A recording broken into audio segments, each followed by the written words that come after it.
Au nom du Père et du Fils et du Saint-Esprit, ainsi soit-il. Notre Père qui es aux cieux, que votre nom soit sanctifié, que votre règne arrive, que votre volonté soit faite sur la terre comme au ciel.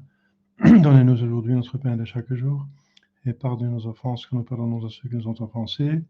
Et ne nous fais pas succomber à la tentation, mais délivre-nous du mal, ainsi soit-il. Je vous salue Marie, pleine de grâce, le Seigneur est avec vous. Vous êtes bénie entre toutes les femmes, et Jésus, le fruit de vos entrailles, est béni. Sainte Marie, Mère de Dieu, priez pour nous pauvres pécheurs, maintenant et à l'heure de notre mort, ainsi soit-il. Saint Joseph, priez pour nous. Les saints anges gardiens, veillez sur nous. Nos saints patrons, priez pour nous. Au nom du Père et du Fils et du Saint-Esprit, ainsi soit-il. Voilà. Alors, nous étions en train d'étudier comment le Saint-Esprit fonctionne par rapport à nous. Et finalement, c'est Dieu, mais qui travaille, enfin, qui s'occupe de nous, comme un bon Père. Mais la sanctification est attribuée au Saint-Esprit parce que c'est une œuvre d'amour.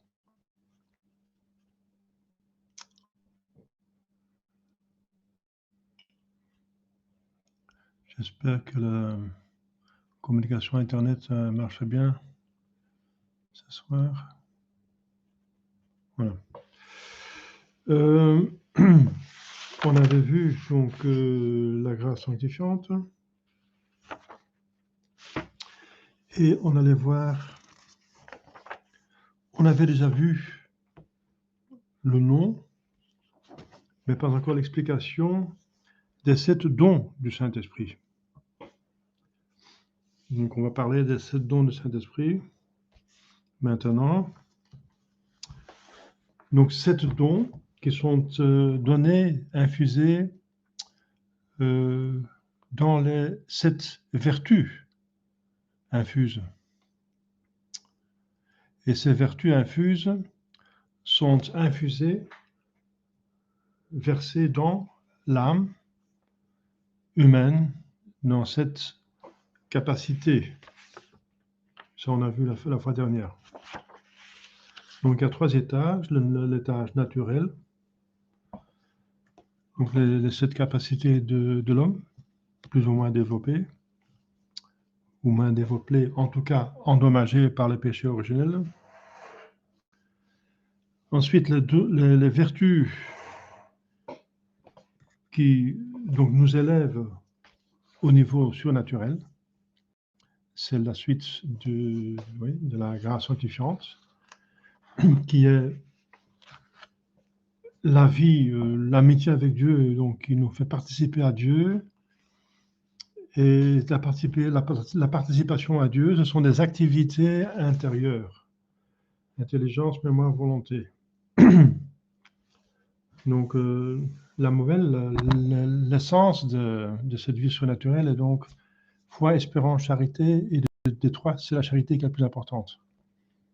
Donc, façon de parler, le 2e étage est le plus important. C'est le milieu entre le premier et le 2e.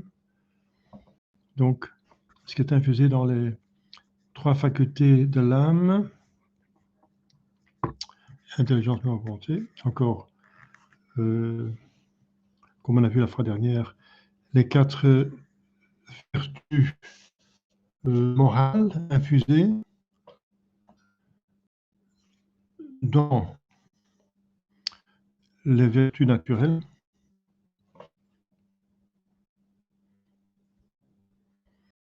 Donc, si Internet ne passe pas très bien, faites-moi un signe, parce que j'ai ici des messages qu'Internet est très faible.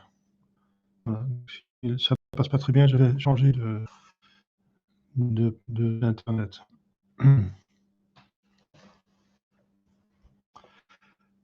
Et donc, le 3e étage, c'est donc le don du Saint-Esprit.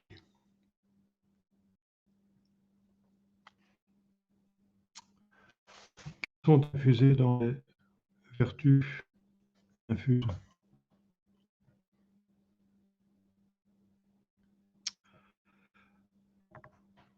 Ce sont 7 aptitudes de l'âme, donc les 7 dons du Saint-Esprit sont les 7 aptitudes de l'âme, qui font en sorte que notre âme se laisse facilement éclairer, et mouvoir par le Saint-Esprit. Éclairer, c'est plutôt l'intelligence, mouvoir, c'est plutôt la volonté. Donc il y a 7 dons de Saint-Esprit dont les 4 premières sont pour l'intelligence et les 4 dernières pour la volonté. Il n'y en a que 7 parce que la 4e est à cheval sur l'intelligence et la volonté. C'est le conseil qui renforce donc la prudence et qui nous apprend ce qu'il faut faire ici. Donc savoir, intelligence, ce qu'il faut faire, volonté, ici et maintenant. Donc elle est à cheval sur les deux. Alors je vais prendre plutôt l'ordre des 7 dons psychologiquement. On commence par le haut, on descend. Donc on commence par l'intelligence et on descend vers la volonté qui est supposée d'être plutôt dans le cœur. Donc le plus haut, c'est le don de la sagesse, qui est donc infusé dans notre vertu, infuse surnaturelle d'amour de Dieu. Et cet amour de Dieu est infusé, donc est donné, est versé dans notre volonté.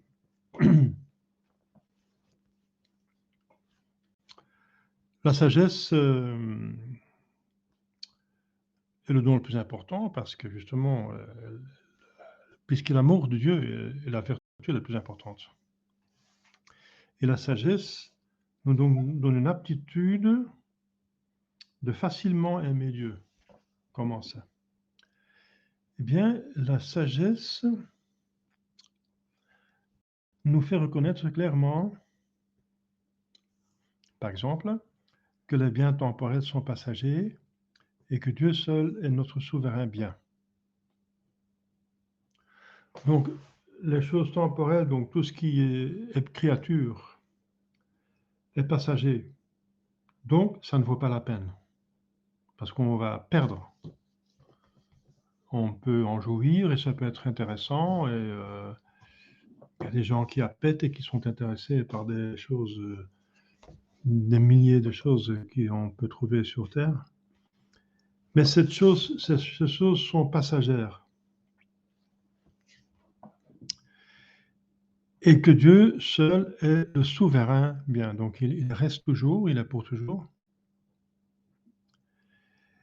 Et il est souverain bien. Ça veut dire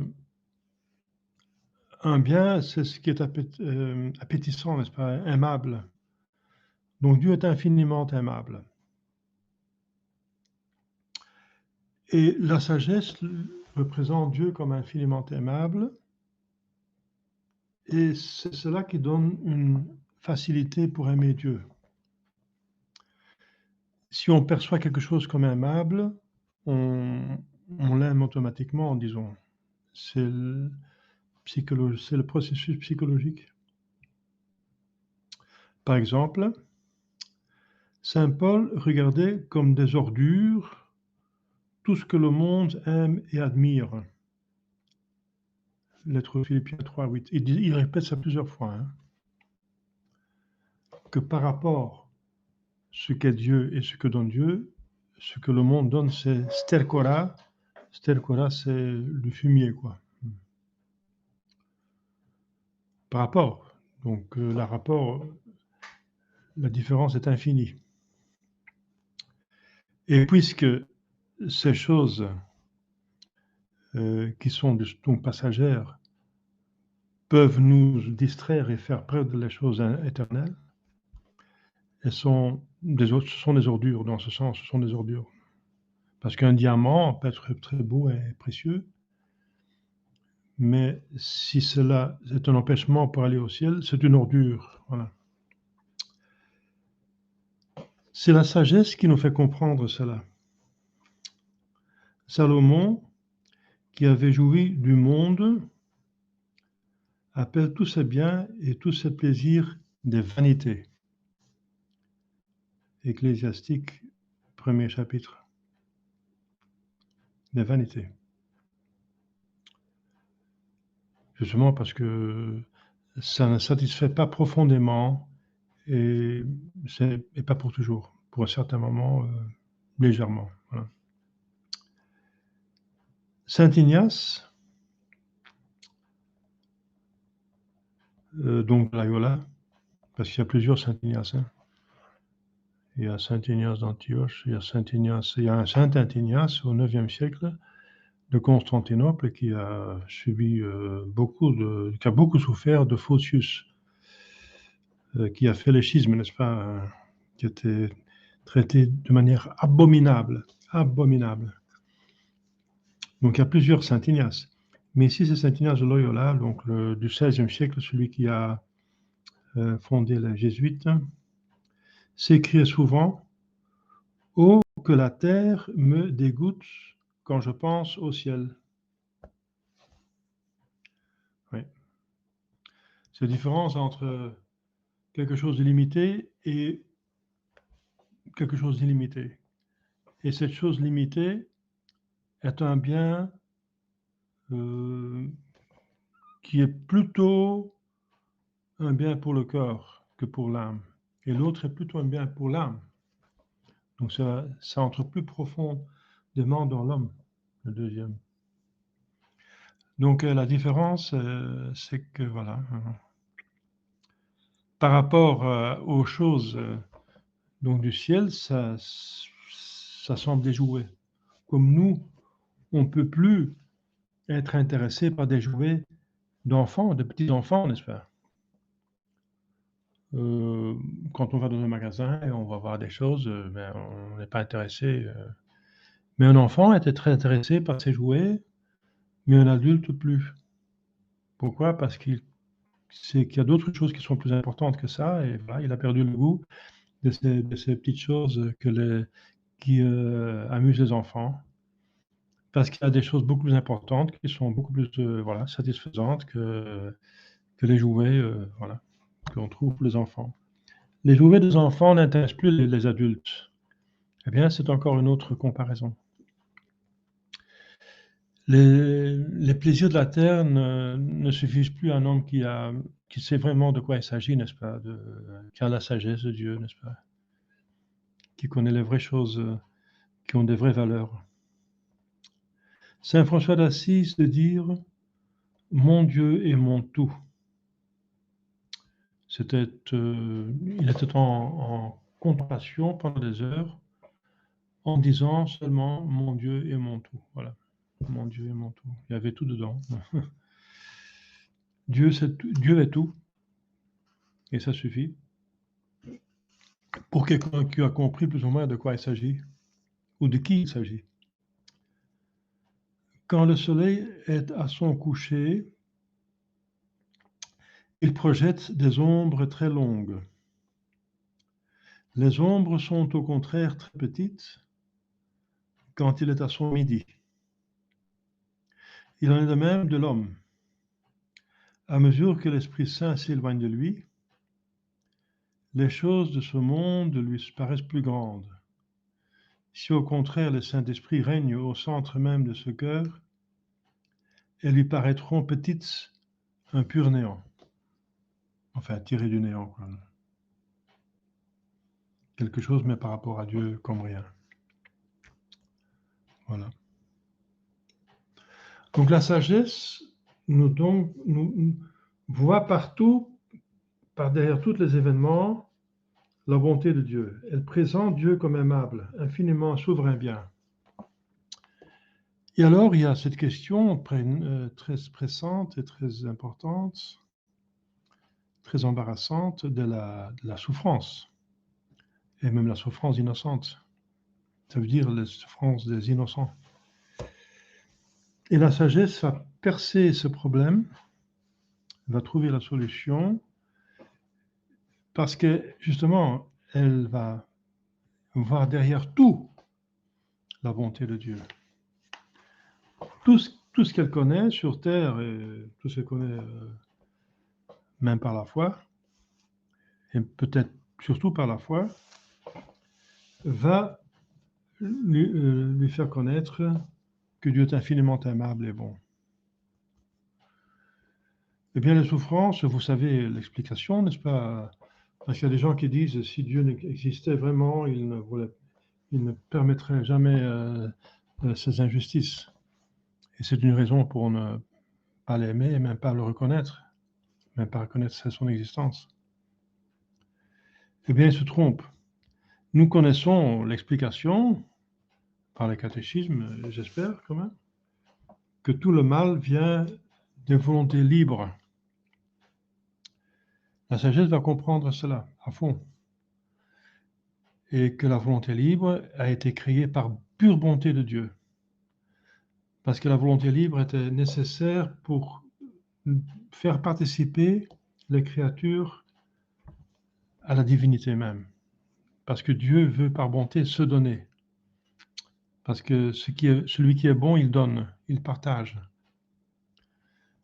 Donc Dieu est infiniment bon et sa bonté le pousse à partager un bien infini, ça veut dire soi-même. Donc partager sa propre vie divine.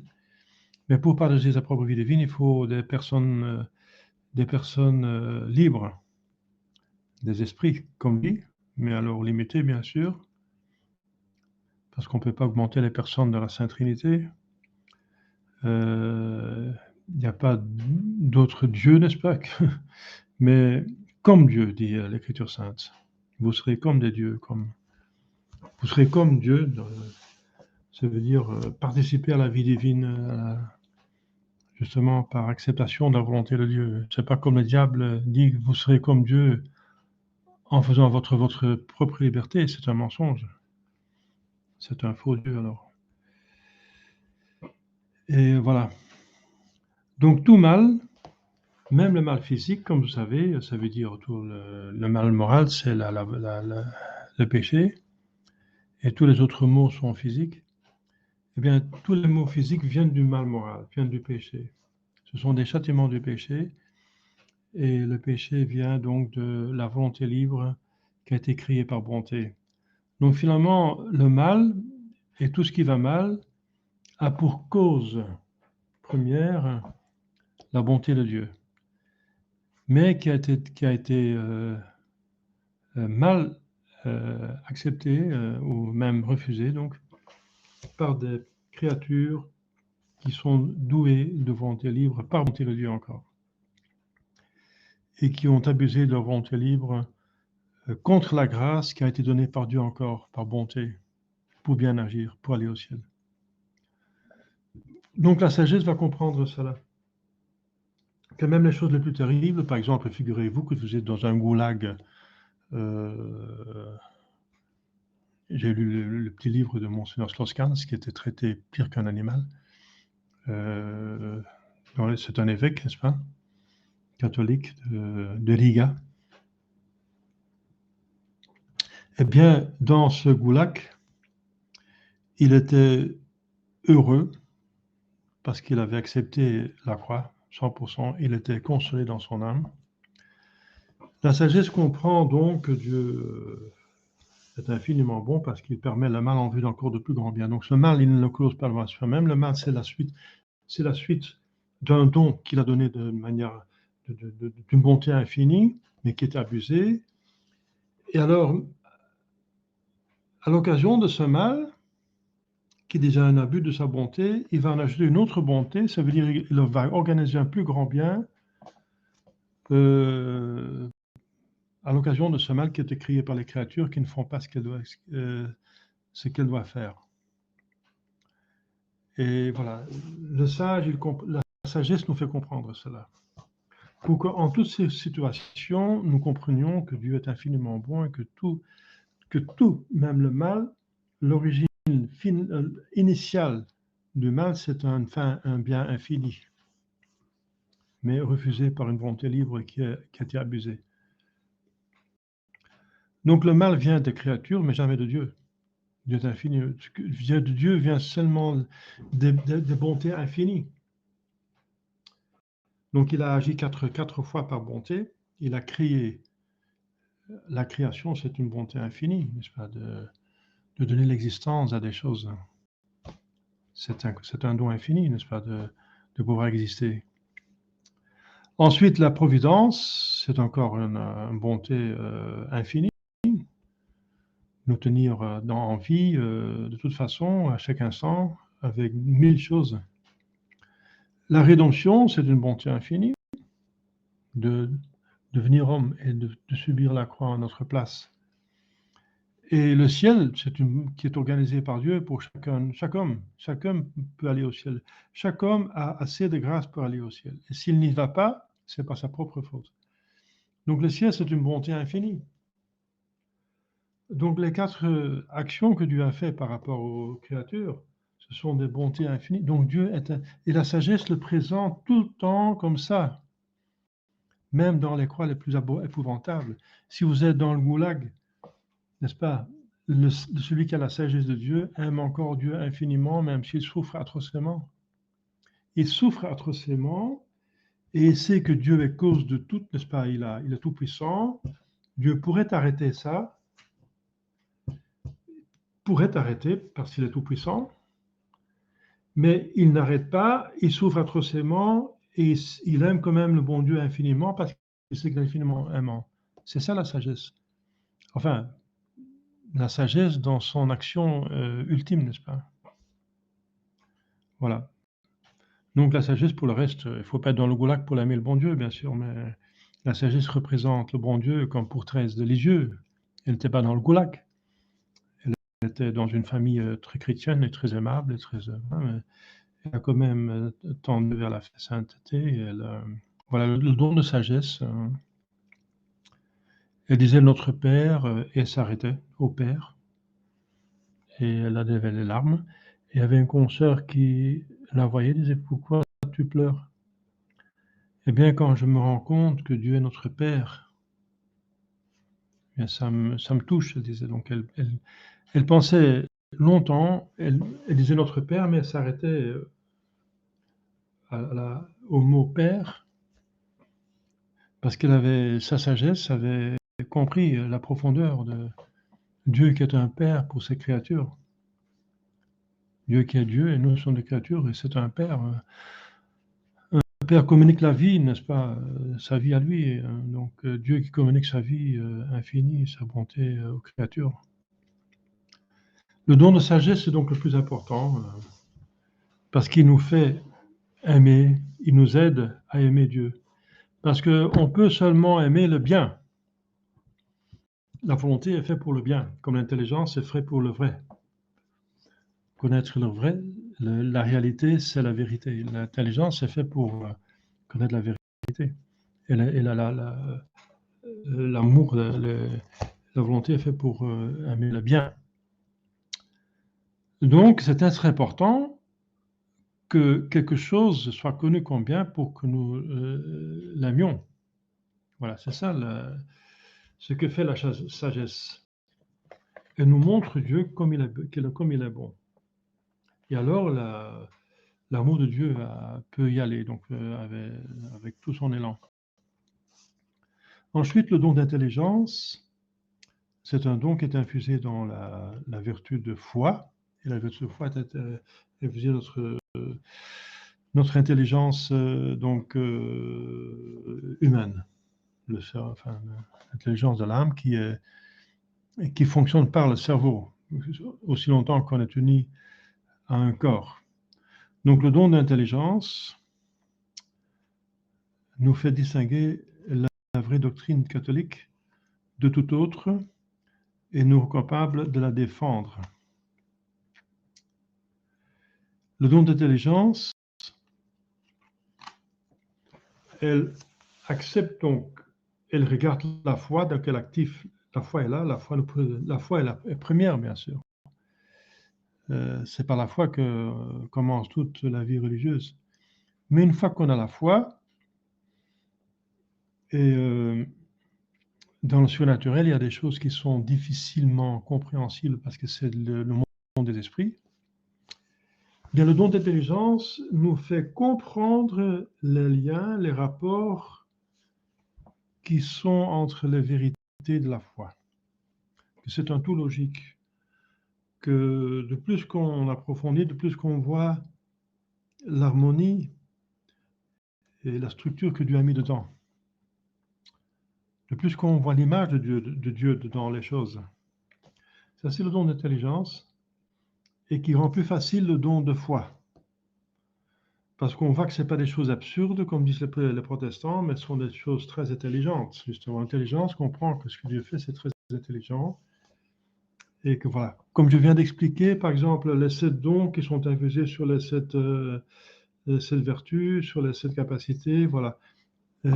En expliquant cela, n'est-ce pas, pour comprendre cela bien, vous avez besoin du don de l'intelligence du Saint-Esprit. Voilà. Et puisqu'il y a des explications et des connexions logiques, on voit la beauté du bâtiment, n'est-ce pas, surnaturel, la foi par cela est soutenue, est renforcée. Voilà. Donc le don d'intelligence rend plus facile l'acte de foi. Voilà. Et ça rend donc la vertu donc plus facilement défendable envers les autres qui attaquent la foi, comme Sainte Catherine d'Alexandrie qui réfuta 70 philosophes et les convertit au christianisme. Voilà. Donc l'apologétique, ça veut dire la défense de la foi catholique, c'est une activité du don d'intelligence. Ensuite, le don de science nous fait comprendre clairement la révélation, n'est-ce pas, quand on voit les choses visibles. Donc c'est le don qui, à partir du visible, nous fait comprendre l'invisible. Saint François qui voit une fleur et qui dit « Oh Dieu, que vous êtes beau !» Que Dieu, vous êtes beau. Qui a compris que la beauté de la fleur, ça vient d'un créateur et on ne peut pas donner ce qu'on n'a pas. Donc si la fleur est belle, c'est que le créateur a une beauté en soi, qu'il a communiquée. C'est le don de science qui nous fait comprendre cela. Parce que Dieu a créé tout à son image. Eh bien, la science nous fait comprendre cette image. À partir de l'image, nous fait comprendre l'original, quoi. Celui qui était imagé, celui qui était représenté par l'image, Dieu. Voilà. Le don de conseil, je viens de le dire là tantôt, il renforce la prudence, la prudence infuse qui elle-même renforce la prudence naturelle. La prudence, c'est la faculté donc de savoir choisir les meilleurs moyens pour atteindre un but. Et le conseil, c'est le don donc, qui facilite la prudence. Et en disant, en nous montrant ce qu'il faut faire maintenant, ce qui est la meilleure chose à faire maintenant, ici et maintenant. Et c'est tellement important que on donne un titre à la Sainte Vierge Marie, Notre-Dame du Bon Conseil, pour savoir ce qu'il faut faire ici et maintenant. C'est la vertu des chefs. Un chef doit avoir la prudence, donc aussi le don de conseil, parce qu'il doit à chaque fois décider ce que la société va faire ici et maintenant. Il doit organiser l'activité de la société. Et au meilleur, pour atteindre le but, ça veut dire le bien commun. Donc, c'est la vertu de ceux qui organisent. Et tout le monde doit organiser sa vie pour commencer. Comment j'organise ma vie? Voilà. Qu'est-ce qui est la chose à faire ici et maintenant? La meilleure chose, pour ne pas perdre du temps, pas gaspiller des énergies, pas gaspiller des gaz.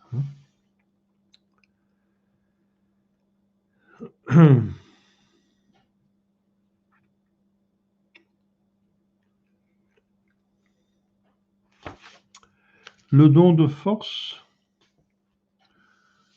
je vais en parler en dernier.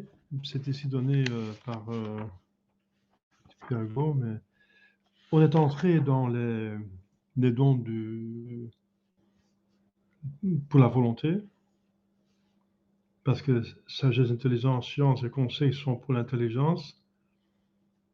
Le conseil est déjà aussi pour la volonté, savoir ce qu'il faut faire ici et maintenant. Et maintenant, on a encore 3 dons pour l'intelligence, le don de piété, le don de crainte de Dieu et le don de force. Le don de piété, il renforce, il rend facile la vertu de justice, la vertu de justice qui est infusée dans la vertu naturelle de justice, que tout le monde a plus ou moins, je dis bien. Eh bien, la piété nous donne la facilité de rendre la justice la plus importante, parce que la justice règle les rapports entre les personnes humaines, mais aussi les personnes humaines et les personnes divines. Donc, c'est la justice.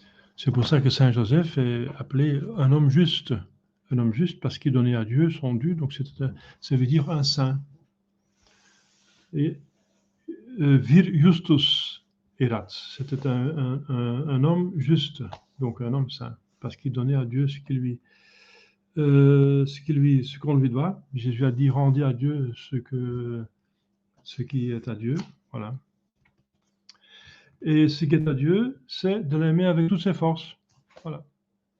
Dieu a un droit strict à toutes nos forces, parce qu'il s'est donné au maximum à nous, et l'amour demande un amour de retour. Donc la piété règle nos relations avec Dieu, la justice, surtout parce que c'est la justice la plus importante, c'est celle envers Dieu, c'est de rendre à Dieu son dû. Nous porte à honorer Dieu avec une ferveur de plus en plus grande et à remplir toujours plus parfaitement sa sainte volonté. Voilà. Alors, le don de crainte de Dieu est infusé sur la tempérance, la vertu infuse de tempérance, qui est elle-même infusée dans la vertu naturelle de tempérance. La crainte de Dieu, parce que la crainte de Dieu, c'est une crainte plutôt filiale. C'est la crainte du Fils, filial, qui craint de blesser la bonté, l'amour de son Père. Ça, c'est contre-distingué par la crainte servile, qui est la crainte du serf, donc de l'esclave, qui craint de ne pas faire la volonté de son maître par crainte de la punition. Par crainte de punition. Donc la crainte filiale est plus noble que la crainte servile. Hein. Eh bien, le don de crainte de Dieu, donc, craint de blesser cet amour de Dieu. Ça veut dire de ne pas faire, en ne faisant pas sa volonté, parce que Jésus-Christ lui-même, lorsque Jésus-Christ lui-même explique que si vous faites ma volonté, vous m'aimez. Mais si vous ne faites pas ma volonté, c'est un acte de haine de Dieu. Donc l'amour et la haine d'un esprit envers un esprit, ça passe par être à l'unisson dans la pensée et l'agir. Par rapport à nous et Dieu, ça veut dire notre âme et Dieu qui est esprit. Être à l'unisson de l'intelligence, c'est croire ce que Dieu nous a révélé. On ne peut pas douter de la foi, sinon on fait un péché mortel. C'est la haine de Dieu. Ou de ne pas faire ce qu'il veut que nous fassions. C'était le commandement, sinon on fait encore un péché mortel. Donc je répète, donc la crainte de Dieu craint de blesser cette amitié d'un fils envers son père, la crainte filiale. Et cet amour est blessé par les péchés. Donc elle retient l'homme a péché par amour, par peur de diminuer l'amour, de peur de diminuer cette amitié. C'est comme deux grands amis, n'est-ce pas? Ils vont faire attention de ne pas blesser l'autre, de ne pas l'injurier, de ne pas faire du tort pour diminuer l'amitié parce qu'ils ont une grande estime, une grande, ils ont en amour, en amitié, cette personne, mais donc aussi l'amitié qui est entre les deux. Ils estiment grandement leur amitié. Et l'amitié, ils veulent plutôt qu'elle grandisse qu'elle diminue. Donc, ils ne veulent surtout pas que cette amitié diminue. Et cette amitié diminue justement en faisant des choses mauvaises envers l'autre personne. Donc, ils veulent éviter de faire des choses mauvaises envers l'autre personne pour que cette amitié ne diminue pas. Parce que ils aiment la personne, mais aussi ils aiment l'amitié de cette personne. L'amitié fait du bien, c'est agréable. On aime l'amour. On aime. L'amour est aimable. Pas seulement la personne elle-même est aimable, mais l'amour lui-même est aimable. Donc, et la crainte, n'est-ce pas, de Dieu, craint de diminuer juste cet amour de Dieu, cet état de grâce qu'on a. C'est magnifique, n'est-ce pas? La crainte de Dieu, c'est le début de la sagesse de l'Écriture sainte. Et elle renforce donc la tempérance, parce que la tempérance tempère justement les mauvaises tendances de l'homme qui veut aller plus loin dans l'utilisation des créatures et que de façon que ça devient un vice. Parce que l'utilisation, comment on traite les créatures, c'est dans un juste milieu, qui est le sommet de montagne, un juste milieu. Donc on doit user les choses, on doit utiliser, on doit respirer, on doit boire de l'eau, il faut manger, il faut boire, il faut manger, il faut faire des exercices physiques pour rester en bonne forme, il faut faire ceci, il faut faire cela. Donc on utilise 1000 choses par jour, mais dans la juste mesure. Si on mange trop, c'est la gourmandise, et on devient malade. Je dis toujours, chaque chose a sa mesure. Hein. L'eau, par exemple, est innocente, mais si on a trop de l'eau, on peut se noyer. Donc, donc tout a une mesure. Donc, il s'agit dans l'utilisation des choses, parce que dans le rapport des créatures qui sont des personnes, c'est plutôt la justice qui règle cela, comme je viens de dire. Mais dans les rapports avec les autres créatures qui ne sont pas des personnes, c'est plutôt la tempérance qui règle, qui est la règle. Donc on en use dans la juste mesure. Et si on n'en use pas, par exemple, on ne veut pas manger, on se tue, c'est du suicide, donc c'est pas permis. Donc il faut manger, mais pas trop. Par exemple, aujourd'hui c'est un jour de jeûne, alors on fait le jeûne, on prend un repas par jour au maximum, etc. Donc c'est la juste mesure, c'est la tempérance qui nous fait prendre la juste mesure. C'est la prudence qui voit la juste mesure. Qu'est-ce qu'il faut faire ici maintenant? Quelle est la juste mesure? La prudence la voit, la juste mesure. La juste mesure envers des personnes est ensuite exécutée par la justice, et la juste mesure entre les autres créatures est exercée par la tempérance. Et voilà. Et la tempérance, elle est activée par la crainte de Dieu. On ne va pas dépasser la mesure, ni en dessous, c'est pas l'anorexia, pas trop, c'est pas la gourmandise non plus, parce que dans les deux cas, on va blesser le bon Dieu, n'est-ce pas, qui ne veut pas qu'on fasse des excès, ni dans l'autre, ni dans un sens, ni dans l'autre. On ne peut pas blesser cet amour de Dieu, par amour de Dieu, la crainte filiale, on va tenir cette mesure. Voilà. La crainte de Dieu aide à tenir la juste mesure que la tempérance veut tenir et qui est proposée par la prudence. Et alors, il y a encore un dernier don qui nous donne la force, justement, la force, parce qu'on est faible, pour faire le bien, éviter le mal, pour faire toutes ces choses, n'est-ce pas? Tenir la sagesse, utiliser l'intelligence, la science, demander conseil, chercher le conseil et l'exécuter, n'est-ce pas? Il faut être fort.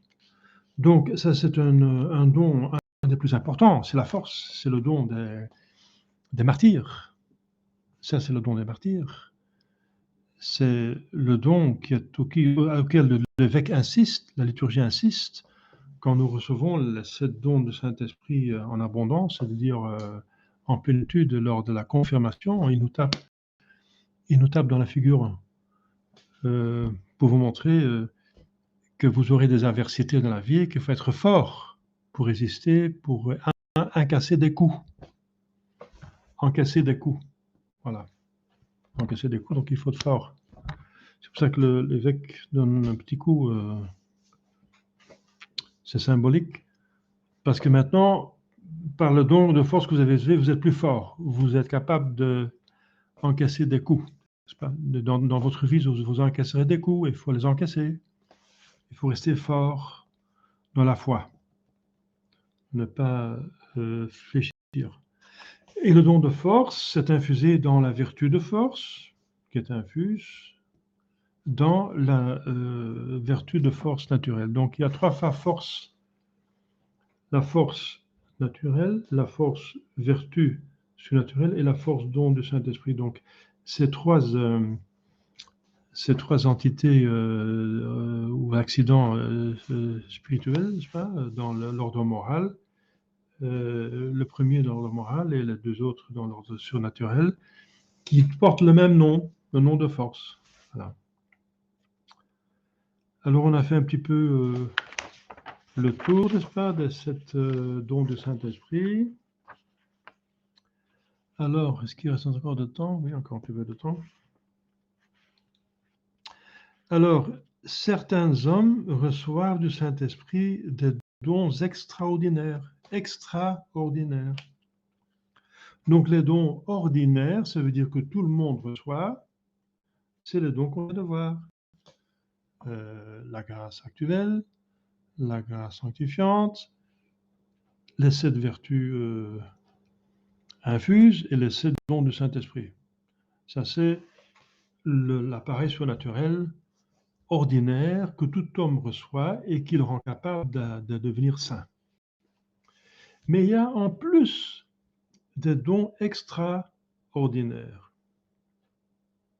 Extraordinaires, justement parce que Dieu est juste et bon, eh bien, il donne dans des situations extraordinaires des dons extraordinaires parce que son appui est toujours proportionné à la difficulté dans laquelle on se trouve.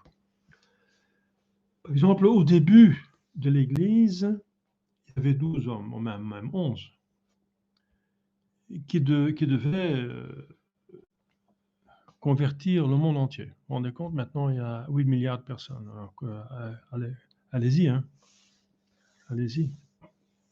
Donc, pour ça, il y a quand même, il faut quand même quelque chose d'extraordinaire. Eh bien, voilà, ils ont des choses extraordinaires. Vous voyez, à la Pentecôte, on voit le don des langues. Le don des langues. Donc, ça facilite la communication parce que la foi se donne par la prédication, qu'il ne faut pas commencer à... Moi, je suis en train d'apprendre l'espagnol, n'est-ce pas? Parce que Monseigneur Madrigal m'a demandé d'apprendre l'espagnol, alors j'apprends l'espagnol. Después del teatro, que has hecho hoy, etc. Donc, allez-y, hein. Bon, je fais mon possible. Mais si les apôtres à l'époque devaient apprendre toutes les langues, il y avait pas mal de... Et c'était trop, quoi. Enfin, il n'y avait pas encore des facilités. Moi, j'ai ça enregistré, etc. Je peux écouter, c'est plus facile, etc. Donc, je sais que, par exemple, j'étais en Pologne, pour apprendre le polonais, il faut y aller, hein, parce que c'est pas facile. Hein. Il y a plus de cas qu'en latin. Il y a le nominatif, vocatif, génitif, datif, accusatif. Dans le latin, il y a l'ablatif, mais dans le polonais et le lituanien, il y a le locatif et l'instrumental. C'est encore plus ancien, donc allez-y. Hein. Il y a le double nombre de verbes qu'en français. Parce qu'il ne parle pas seulement le temps perfectif et imperfectif, mais aussi le mode perfectif et imperfectif. Donc, il y a un double vocabulaire de verbes. Il y a robić et zrobić. Zrobić. Enfin, je ne vais pas faire un cours de polonais, mais ça ne vaut pas la peine. Mais je veux dire, c'est quand même assez commode, n'est-ce pas? Le Saint-Esprit vous donne tout d'un coup le don des langues. Ou que dans ce cas, c'était donc actif.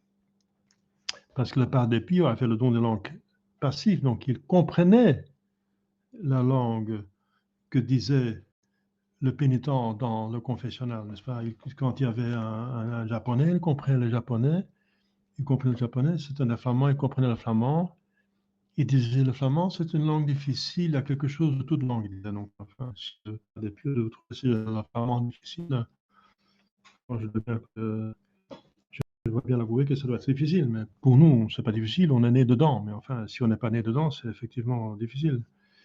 Donc, mais pour Saint-Paul, Saint-Pierre, c'était le contraire. Donc, le Père des Pio comprenait toutes les langues, mais Saint-Pierre parlait sa propre langue, l'hébreu, et tout le monde comprenait dans sa langue. Donc, il y a plusieurs dons de langue, ça va dans les deux sens, hein. La langue, c'est de communication. Donc, il y avait plusieurs dons extraordinaires qu'on parle dans une langue et tout le monde le comprend. C'est un miracle, enfin. Donc, il y a aussi le don des miracles. Il y a des personnes qui ont le don de miracles. Tout le monde peut faire des miracles parce que notre Jésus-Christ dit, si seulement vous croyez que vous allez recevoir ce que vous demandez et vous n'avez pas de doute dans votre cœur, vous l'aurez. Donc tout le monde peut faire ça. Tout le monde peut faire ça. Mais il y a quand même des personnes qui ont apparemment plus de facilité pour faire les miracles. Comme Saint Grégoire le thaumaturge. Il s'appelle justement le thaumaturge parce que Thauma Turgus, donc ça vient du grec, donc celui qui est le faiseur de miracles.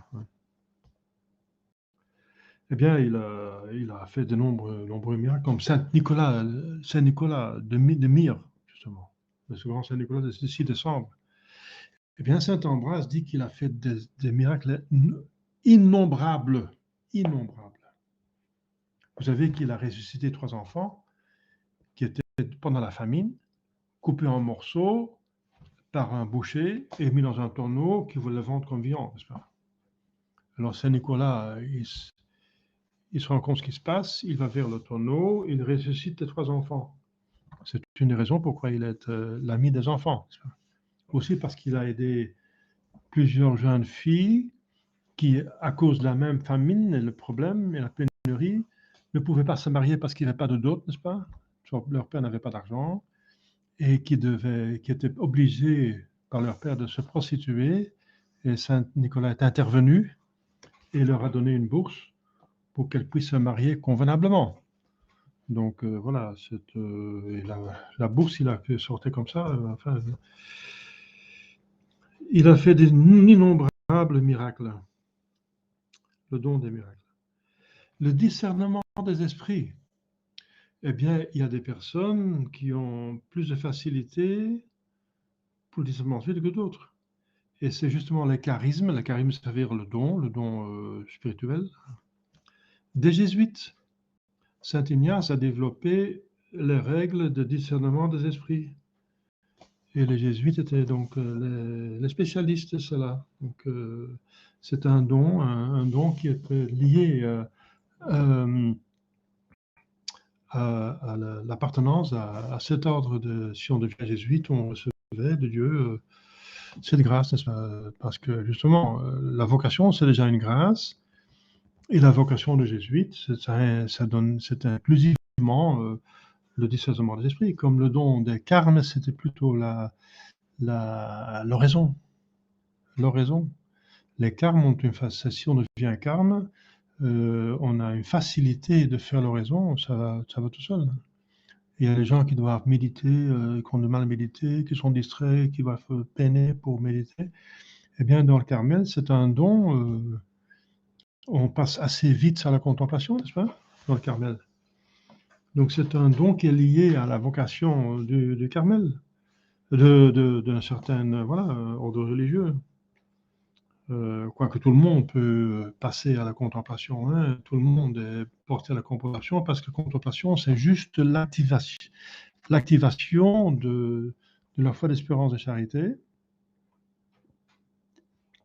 et des trois premiers dons du Saint-Esprit. C'est activer ces 6 donc de ces 3 vertus et ces 3 dons, ces 6 grâces, n'est-ce pas? Et qui vous donnent la facilité, n'est-ce pas? Eh bien, tout le monde a ces dons et ces vertus au baptême. Donc tout le monde peut passer à la méditation, l'oraison et la contemplation. Tout le monde. Mais il faut s'y appliquer, bien sûr. Il faut s'y appliquer. C'est pas quelque chose d'extraordinaire. C'est plutôt ordinaire, mais il faut s'appliquer. Il y a peu de personnes qui s'appliquent à ça. Quoique Jésus-Christ dit, il faut prier en esprit et vérité. Prier en esprit, c'est justement prier avec son âme. C'est méditer, c'est l'oraison. C'est prier avec son âme. C'est plus que prier avec la prière vocale. Quoique la prière vocale est très bonne, hein. La Sainte Vierge elle nous demande de prier le chapelet, faites-le. Mais Jésus-Christ dit faut acheminer vers la prière de l'esprit, de l'âme directement. Le don des visions, oui. Peut-être chacun a eu dans sa vie, peut-être beaucoup ont eu des visions, mais il y en a qui ont plus de visions que d'autres. Par exemple, un rêve très, très, très fort. Un rêve très fort. Un rêve si fort, un rêve en couleur. Voilà. La plupart des rêves, on oublie les couleurs. Mais la plupart des rêves, on les oublie, tout simplement. Le matin, on ne sait plus ce qu'on a rêvé. Et si on se rappelle, on ne rappelle pas les couleurs. Si on rappelle les couleurs, c'est déjà un rêve très, très profond, très fort. Mais il y a des rêves qui sont si forts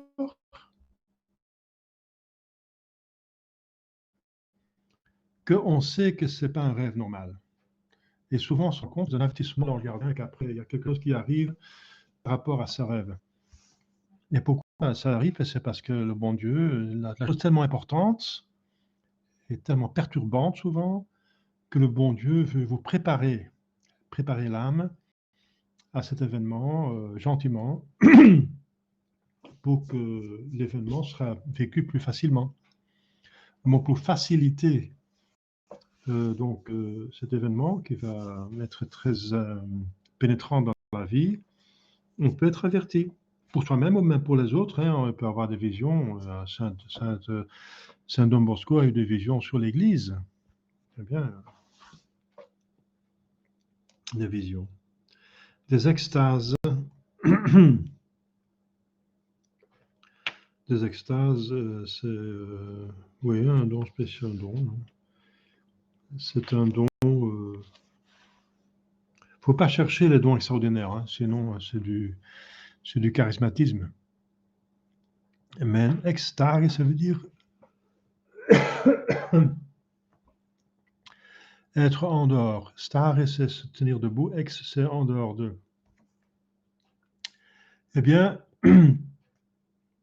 l'extase, c'est la suite du principe que si on aime,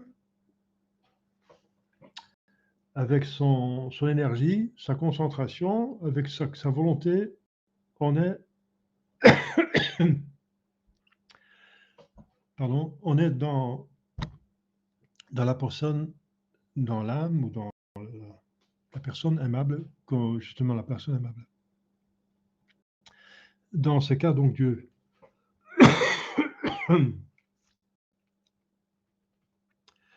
Donc, l'extase, c'est la suite d'un acte encore très fort d'intelligence, de foi, par exemple, de foi, d'espérance et de charité, surtout la charité.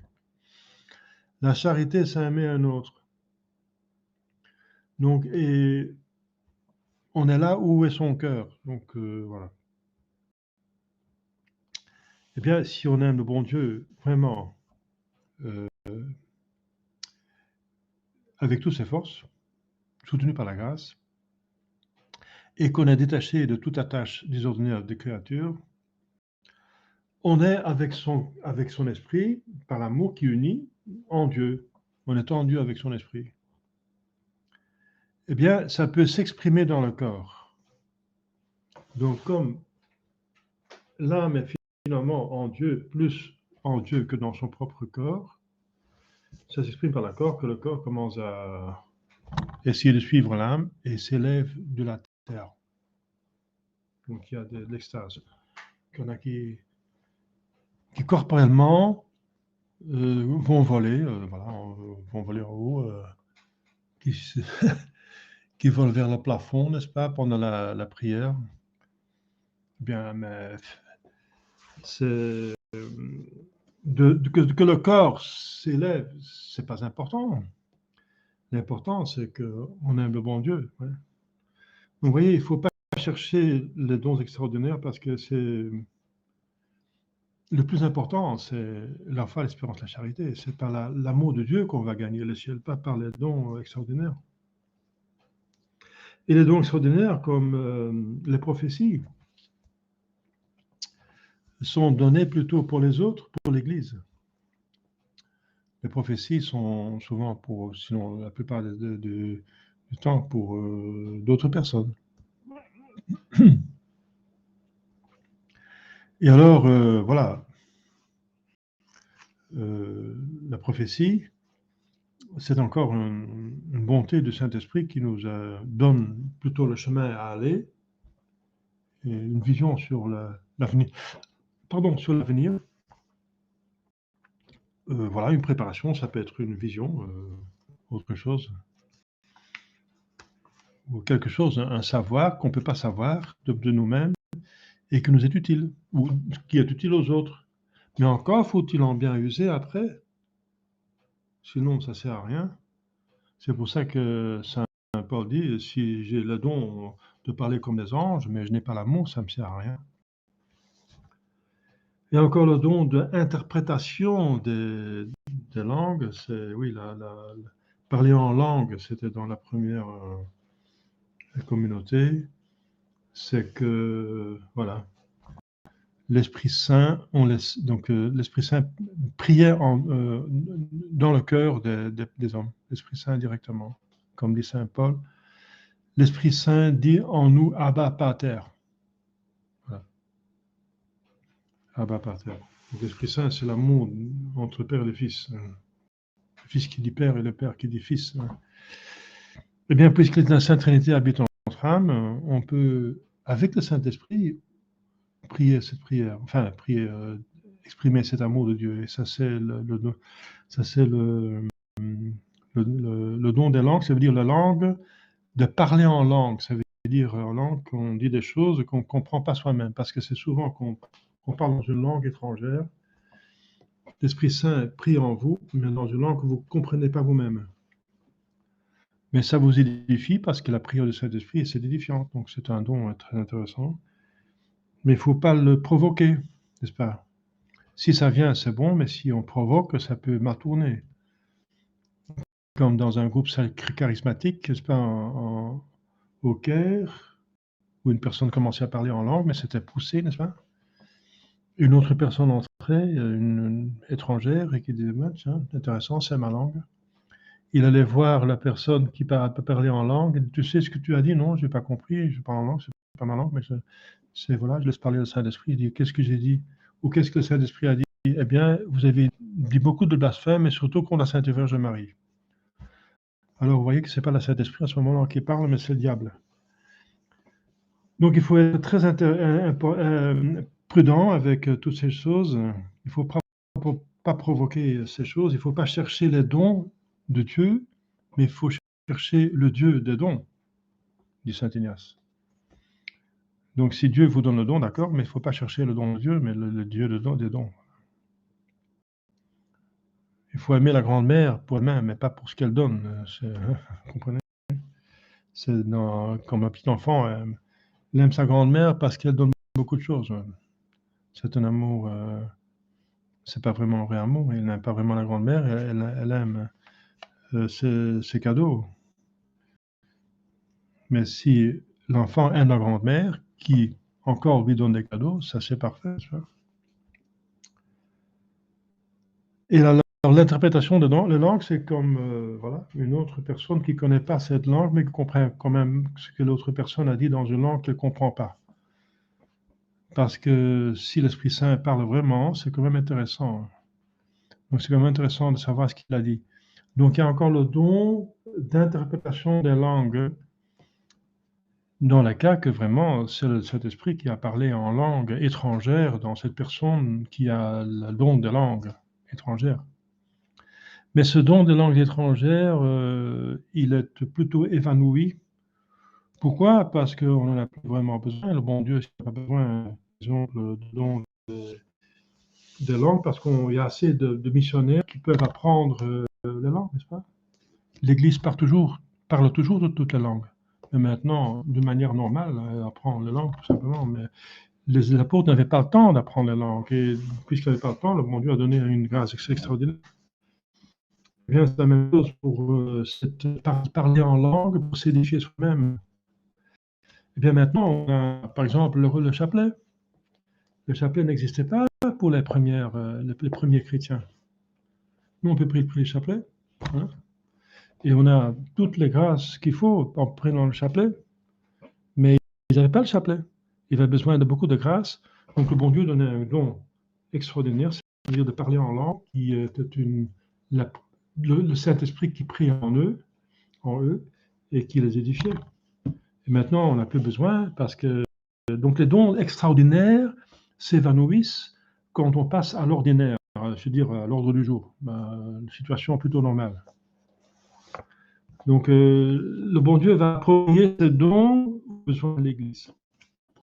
On ne plus maintenant jusqu'à ce que des personnes auront besoin, ça, oui, pourquoi pas. Le bon Dieu est toujours le même, n'est-ce pas? Les dons ne disparaissent pas définitivement.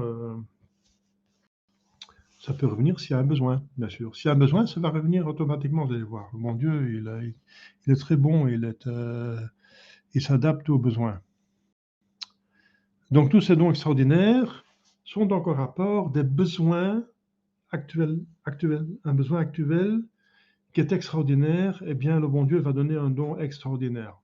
Le miracle, le don des langues, Saint Pierre qui parle à la foule, et il n'y avait pas des interprétateurs comme ça partout, donc il fallait, et tout le monde devait quand même comprendre ce qu'il disait, donc voilà, le bon Dieu a fait le miracle. Quand l'Église devait s'épanouir, il y avait beaucoup de dons de miracles. Les missionnaires ont converti le peuple par des miracles, par une vie sainte, bien sûr, mais premièrement par des miracles. C'est par des miracles que nos peuples sont convertis ici, et surtout par la résurrection des morts. Mais bien sûr, ça allait ensemble avec une vie sainte et une doctrine extraordinaire, une bonne doctrine. Et ensuite, voilà, donc la grâce normale, enfin, le don de foi, l'espérance, charité qui était donné. Mais le moteur, c'était quand même les miracles. Tous les apôtres avaient le don du miracle, ils ont fait des miracles, et en faisant des miracles, ils ont converti les peuples, les rois, etc., et des peuplades. Eh bien, une fois que l'Église est connue partout et reconnue, et on a prouvé la divinité de Jésus-Christ, on n'a plus besoin des miracles. Donc les miracles sont là pour prouver que Dieu est en jeu. Mais si on sait que Dieu est en jeu, mais on n'est pas intéressé, ça c'est grave. Ça c'est grave. C'est comme les Juifs. Jésus ressuscitait Lazare. Il disait maintenant on va mettre à mort Lazare. Parce qu'il faut se débarrasser de la preuve que Jésus-Christ est Dieu. Mais donc il savait, enfin, il ne savait pas qu'il était Dieu, mais il savait qu'il était le Messie. Donc ça c'est grave. Et vous pouvez dire pourquoi il y a si peu de miracles actuellement. Mais c'est parce que les gens ne veulent pas des miracles. Même s'il y aura des miracles, il y a des miracles, il y a toujours des miracles. À Lourdes, il y a toujours des miracles. Chez moi, il y a le miracle justement de l'hostie qui est changé, qui a commencé à saigner. Eh bien, combien de personnes sont venues voir? Si ça serait produit avant le concile, c'est produit à Amsterdam, n'est-ce pas? Une hostie donnée à un malade, et l'hostie, il avait craché l'hostie parce qu'il était malade, et le prêtre est parti, la femme prenait l'hostie, il jetait dans le feu, mais l'hostie est sortie du feu et commençait à danser dans l'air. Eh bien, c'est les miracles de l'Eucharistie à Amsterdam.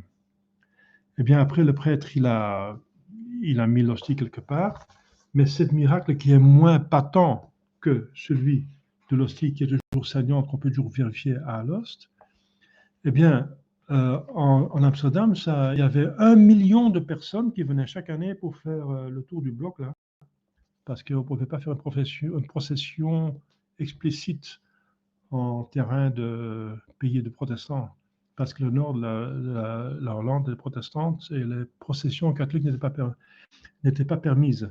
Eh bien, avec quand même 1 million de personnes qui se promenaient dans la rue, silencieux, en silence, qui faisaient le tour en priant, en silence. Ce n'est pas une procession, mais c'est une promenade d'1 million de personnes.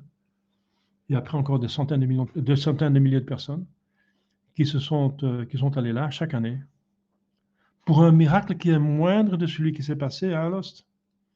Et combien de personnes sont venues à Alost? Vous allez voir, il y en a très très peu, n'est-ce pas? Il y a même des personnes qui m'ont quitté parce qu'il y avait une hostie qui a saigné. Pourquoi? Parce que ça dérange. L'hostie qui saignait, si c'est un miracle, ça veut dire que ce que l'abbé Jacquemin dit, c'est vrai.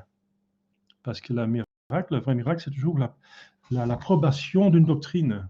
Jésus faisait des miracles pour prouver qu'il venait de Dieu. Eh bien, les miracles, s'il vient de Dieu, il affirme que ça vient de Dieu. Eh bien, il y a des personnes qui ont déjà décidé que l'abbé Jacquemin avait tort, surtout cette question des papes, etc. Donc, ces miracles dérangeaient. J'ai vu les personnes qui ont accepté, qui ont refusé ces miracles, disaient oui, mais c'est quelque chose, je ne sais pas. Ils n'ont pas d'explication. Parce que j'ai laissé venir des scientifiques et ils ont tous dit qu'il n'y a pas d'explication. J'ai maintenant des analyses de scientifiques. Eh bien, pour vous dire, ce qu'avant le concile attirait par année et qui est beaucoup moindre explicite, 1 million de personnes, n'est-ce pas? Maintenant, 60 ans sans pape et 60 ans après le concile, il n'y a plus personne, il y a quelques personnes qui viennent voir et puis voilà, et c'est tout. Quelques personnes qui sont intéressées un tout petit peu et pour le reste, on n'en parle plus. Voilà. L'hostie est toujours chez moi, n'est-ce pas? Toujours rouge, ce qui n'est pas normal parce que c'est pratiquement prouvé que c'est du sang et le sang qui reste rouge, c'est pas normal parce que normalement il devient noir, il devient brun, noir, etc., etc., etc. Mais pour vous dire, n'est-ce pas, que les miracles, pourquoi le bon Dieu ne fait plus tant de miracles actuellement? Parce que les gens s'en fichent complètement, n'est-ce pas? Il y a des miracles à Lourdes, il y a des miracles chaque année. C'est les miracles de Saint-Janvier en Italie, n'est-ce pas? À Naples. Eh bien, presque chaque année, quand on met le sang coagulé, n'est-ce pas, de Saint-Janvier est auprès de ses ossements, il y a deux reliquaires, eh bien, le reliquaire, le sang qui est dans le reliquaire coagulé, il devient liquide. Mais pas toujours, mais la plupart du temps. Eh bien, c'est un miracle. Il n'y a pas d'explication scientifique. Eh bien, ça vient à peine dans les journaux, n'est-ce pas? Et les miracles qui se font à Lourdes, n'est-ce pas? Chaque année. La Sainte Vierge est toujours là, n'est-ce pas? La pitié des gens qui viennent, mais les gens qui viennent là, ils ont vraiment la foi, la Sainte Vierge Marie, etc. Ils sont trompés par le conciliaire. Parce qu'on peut se demander pourquoi il y a encore des miracles à l'autre, puisque ce sont des conciliaires qui sont là. Mais c'est parce que la Sainte Vierge, c'est une mère, n'est-ce pas, qui a pitié de ses enfants.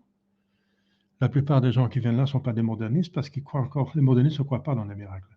Ils ne croient pas même pas qu'il faut vénérer la Sainte Vierge Marie convenablement, donc, parce que ça déplaît aux protestants.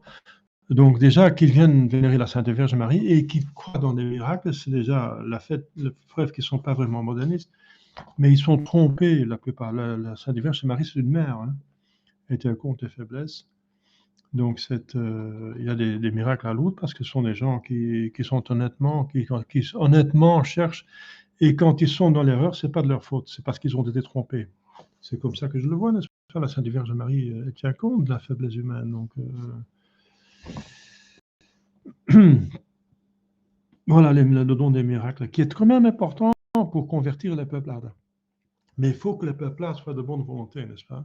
Parce que les Juifs, n'est-ce pas? Les Juifs, le temps de notre Jésus-Christ, il y avait 2 millions. Ils ont vu des miracles à pas en finir. L'Évangile dit que Jésus guérissait, il faut se rendre compte, tous les malades. Tous les malades. Mais c'est extraordinaire. Et tout le monde tient quand même à sa santé d'une manière extraordinaire. On fait tout pour devenir, pour retrouver la vue si on a perdu la vue, si on paralytique. On fait tout pour devenir. Eh bien, il guérissait tout le monde. Donc c'est la preuve patente que Dieu est en jeu. Tout le monde.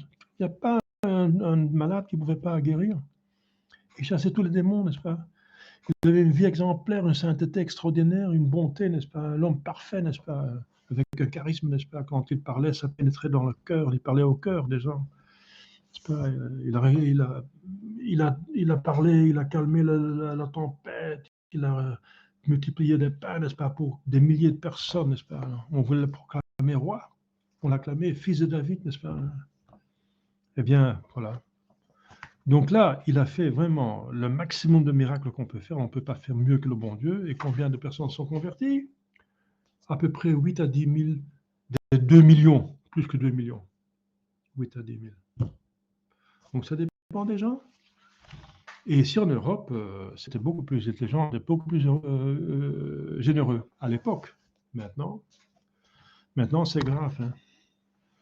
Je parle d'expérience. Hein. Je parle des miracles qu'il y a eu. Je peux dire que c'est un miracle. Maintenant, après tant d'années, on peut dire que c'est un miracle, parce que j'ai laissé examiner par des scientifiques. Eh bien, je parle d'expérience, les gens sont plus intéressés par les miracles, comme les Juifs à l'époque d'Ancien Jésus-Christ. Apostasie, n'est-ce pas? Apostasie.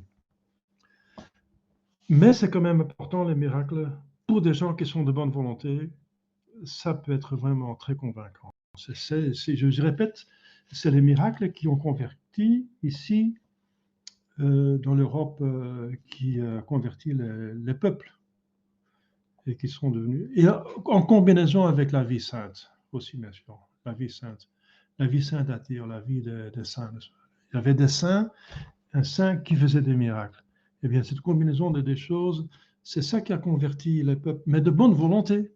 Parce que si un peuple n'est pas de bonne volonté, ça ne sert à rien, n'est-ce pas? Jésus, c'était la sainteté en personne, littéralement la sainteté en personne, la personne divine, qui a sainteté, et qui a fait tous les miracles imaginables. Et vous voyez que ça donnait presque pas de résultat.